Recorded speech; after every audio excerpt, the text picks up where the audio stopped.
the words of my mouth and the meditations of all our hearts be acceptable in you, O Christ, our rock and our Redeemer. Amen. So my family is in town. I just got engaged and thank you. And I figured what a way to end the week than to preach about some demon pigs. You guys ready? For the longest time, I would read about demon possession and exorcism, and I would try my best to kind of bat this away. I would puff myself up a little bit and trying to rationalize away these stories. I would think things along the lines of, well, the biblical authors, when they wrote all this, they didn't have access to the types of technology or scientific research that we have in our modern day. So when they were talking about demon possession in their writing, they must have been a little bit mistaken, confused. There's no such thing as demons, right? The demon-possessed people the biblical authors wrote about, they probably just had some sort of physical or mental ailment that these authors were trying their very best to make sense of in their world. But the more I've thought about it, the more I've started to question this line of thinking. Why am I so trusting of the biblical author's credibility when it comes to telling me about the spiritual goodness of this world, of Christ, but not trusting of their credibility to tell me about the evils of this world? And in a way, I think it's a pretty human thing to want to fully buy into spiritual forces of good and to, at the same time, ignore spiritual forces of evil. But the story of the Gerasene demoniac is one that is really hard to ignore or to avoid. Trust me, I've been trying to think about a way to avoid preaching about these pigs' demise for weeks. It's really heartbreaking that they made the pescatarian on staff do this. But the recently deceased Christian theologian Walter Brueggemann spoke to the discomfort one can feel when reading about biblical demon possession when he said this: "The notion of demon possession is not easy for modern readers. Our inclination is to reduce the notion to a clinical disorder, but entertain for a moment an alternative. Consider that our society is indeed demon-possessed by the demons of greed, anxiety, violence, all these things that disorder social relationships, that make our institutions toxic, and that deny us freedom for a life of shalom or peace. Consider further that our society gathers these systemic demons and locates them among the vulnerable, the left behind, who then must bear the cost of our shared addictions to greed, anxiety, and violence. In the story of the Gerasene demoniac, we see exactly this: a vulnerable man who has been left behind, who has become a man defeated by the spiritual forces of evil in this world. Now, we're not really told his full background story, but when he stands before Jesus and he's naked and dirty, in pain and crying out, we know that he did not get to that point by having a story rich with the spiritual powers of goodness, or as Brueggemann puts it, shalom. He got to that point by having a story that has been painted by the spiritual evils of this world, painted by the demons of society. And maybe it began with grief, the loss of a loved one, or the loss of a fulfillment of a dream. Maybe he tried to reach out to a friend or community members in his lament, and maybe they listened for just a while, But eventually they grew tired of his pain, and they grew tired of listening.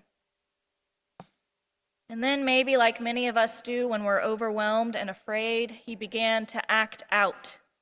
Perhaps he broke down in public, and slowly, bit by bit, his life began to unravel. His suffering, it became more visible. And this is when the whispers began. Whispers that said he was unstable, dangerous, not fit for society. Parents, they would clutch their children's arms when he passed by. They pointed him out and they warned them, "Don't go near that man. He's dangerous." This isolation was more than painful for the man, it was maddening. And over time, he started to believe the things that they said, that he was dangerous, beyond help, that he was something less than human. And over time, those beliefs, those labels, those whispers and rumors, they took a little bit of power as they became self-fulfilling. And the more the Gerasene man lived into the narrative that was painted about him, the more he became trapped inside of it. And the more society deemed him unworthy of their community.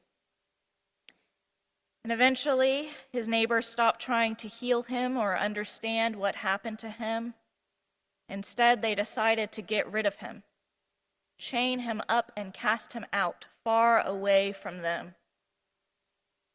You see, the Gerasene man was not born with a legion of evil inside of him, but instead, over time, the pains and cruelties of this world, they eroded a pathway in his heart for evil to enter in.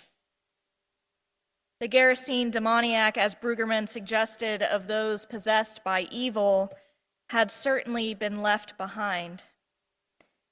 And he was vulnerable and afraid, forced to repeat the painful cycle of being chained up, breaking free, and finding himself again and again alone in the wilderness, only to wait for the chains to come back. Until one day that cycle, it was broken. Until one day, for the first time in a long time, he encountered someone who did not tremble in fear when they passed him by or tried to bind him up in chains when they saw the evil that resided within him. This was the day that he met Jesus. And something miraculous happened. Jesus, he was able to excise the man from the legion of demons who had been plaguing him for longer than he could remember. And it's at this point in the gospel that we can come to understand a truth about evil.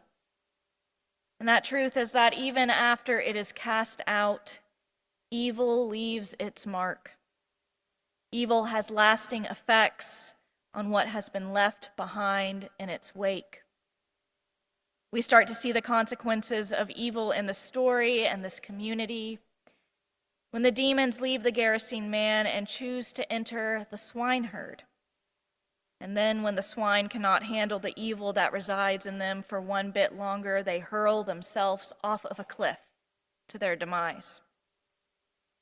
The swine and those who made their living hurting them were not immune to the consequences of evil that day. And we see the consequences of evil again when the demons, this time, they're long gone. When the Gerasene man is no longer plagued with these demons and his community chooses not to welcome him back with open arms.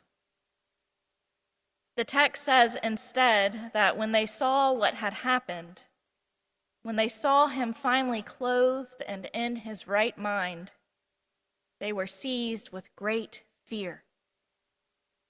But why? Why were they fearful now when evil had left their midst? Because this community was not immune to the consequences of evil. Evil had left its mark. Because the man's healing disrupted their comfort. Because the man's healing meant that they now had to face what they had done to him. because the power of an unknown spiritual good was more terrifying to them than the presence of evil that they had learned to live with.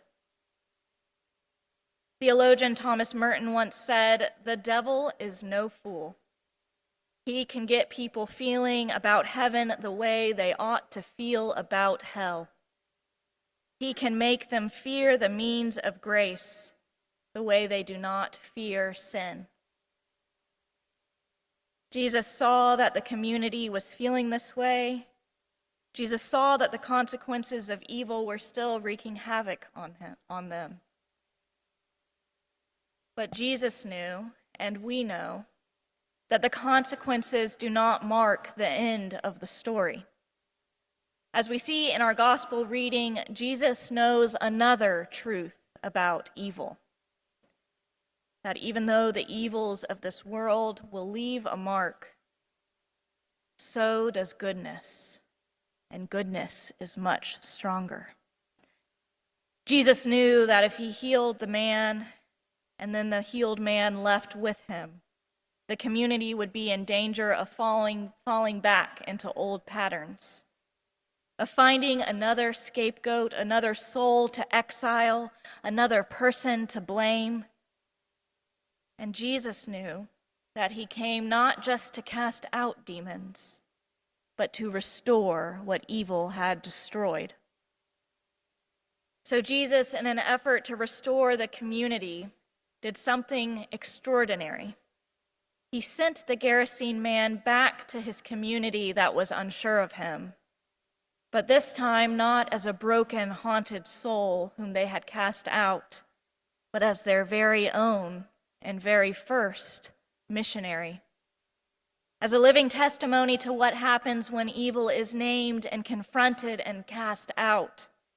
In sending him back, Jesus not only restored the man, he offered restoration to the whole entire community. Because the healing of what evil has harmed is about far more than individual restoration.